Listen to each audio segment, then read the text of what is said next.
So I saw this quote by Childish Gambino, and I thought it was so good for open mic. It said, "I want to do this right.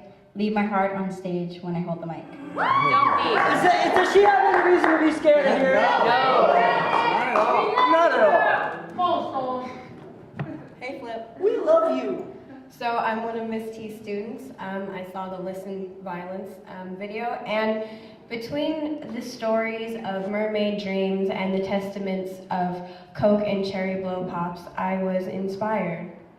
Not to write about me and the pain that I've gone through, but to write about my friends and their pain.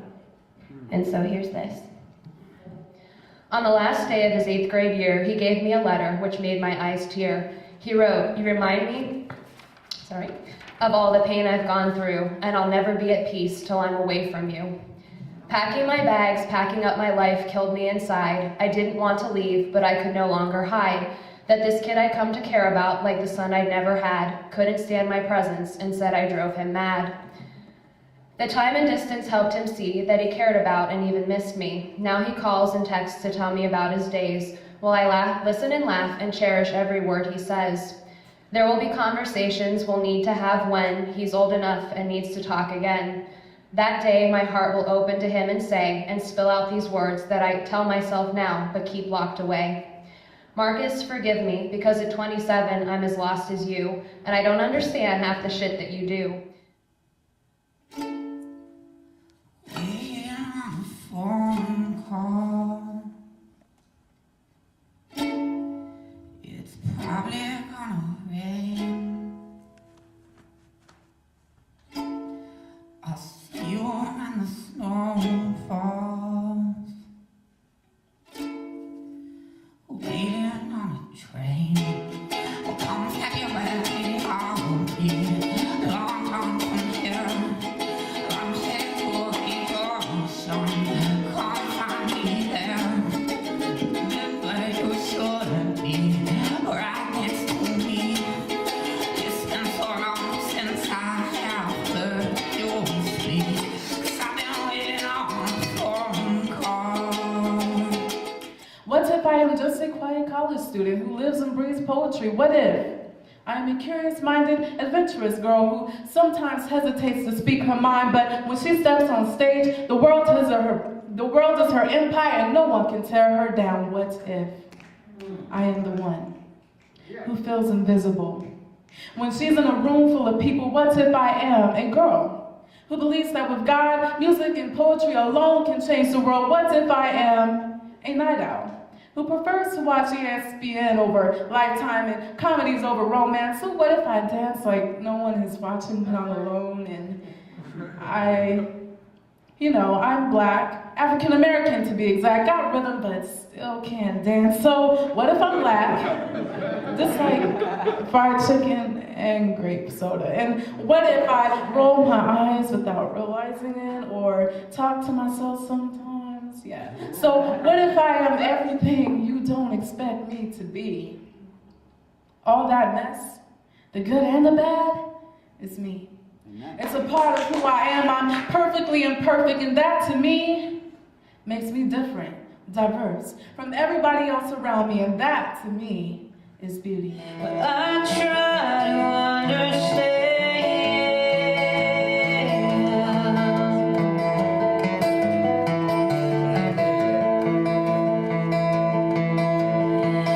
Now I'm not swimming today to a place I haven't been to since I was a child. Washed all my troubles away, and it felt so good to rest my bones a little while. And floating down a crystal stream, and let the current carry me to a place I can clear my head. Oh yes, oh yes. This is a time for letting go and embracing loss of some control. Doesn't always have to be a nightmare.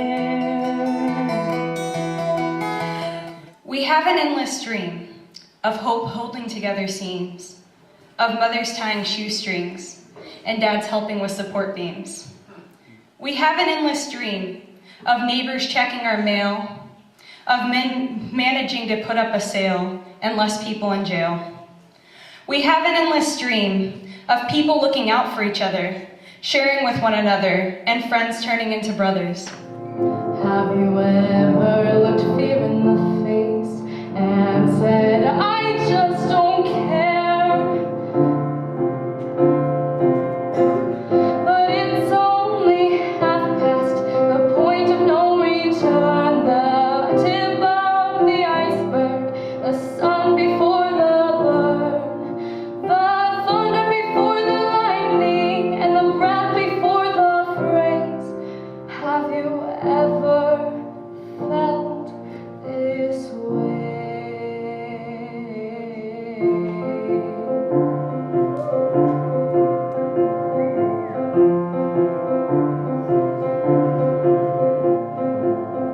Have you ever hated yourself for staring at the phone?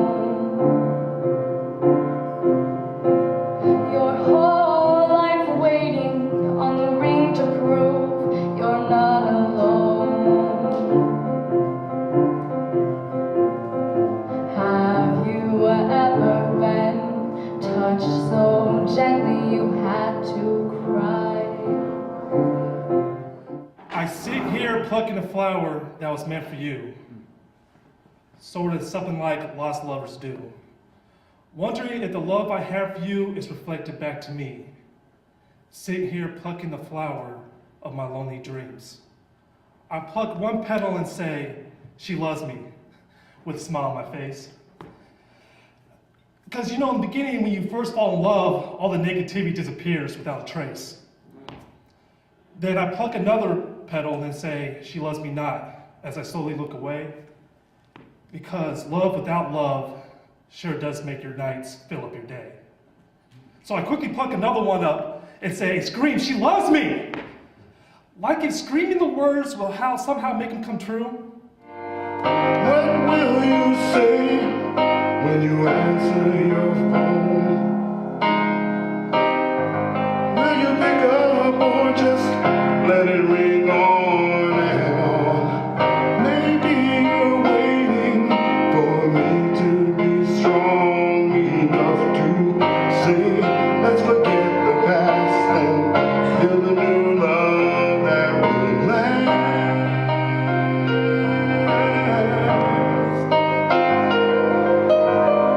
Number one, misery loves company. So don't find it comforting the advice your single friends give you. If it works so well, they wouldn't be by themselves. And continue to tell you how I ain't shit. And I can't get how somebody who has a BS in bitterness is gonna explain happiness to you. Number two, saying I love you is overused like condoms in frat houses. A tongue isn't a stronger muscle than the heart, so let your verbs outweigh your words to turn insecure to superb. See, I heard my granddaddy say, he said, your actions speak so loudly, I can't hear what you're saying. So if all you have is a broken heart and empty explanations, why the fuck are you staying? 3.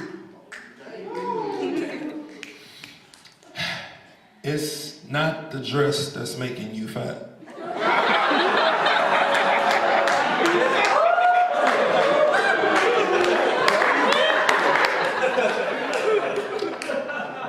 And it's a fact that big boned has never been a medical term, but when will you learn that your confidence is the sexiest thing I've ever seen you wear?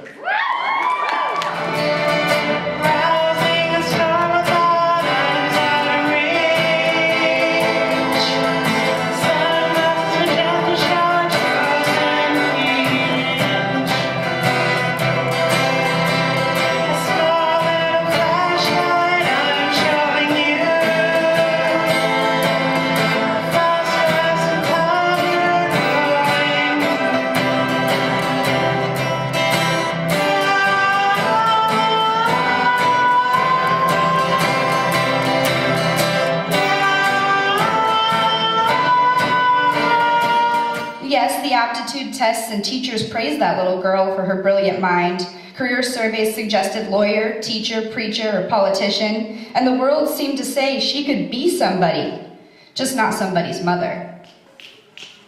So when I miscarried at 11 weeks, the pre-planned future could carry on. I graduated college, traveled the world, launched businesses, bought a house, chased promotions, checked off lists, and stacked up awards, and learned to lie about what I wanted, to scramble the message from my heart into an accepted, expected eulogy of the funeral of my true dreams. In these moments when the static of bullshit and silent screams, I realize it's not about inventing new words, but giving myself permission to speak. Thank you. For the youth gang wars. Alright. Who just come to your dome with like a bunch of chromosomes? These words don't mean nothing because we're living in a civil war with these youth gang wars. The wars have no meaning because they're fighting over property that's supposed to belong to the land and the free, but all I see is someone praying on their knees like, Lord, please. But the police say he was another statistic because he didn't want to be artistic. But at the same time, he was grabbing the mic. Sometimes at the same time I was grabbing the mic, he was grabbing the Mac. But this is where the story ends, for now. Thank you. Tibetan singing bowl. This is actually a new bowl, actually, so hope you like it.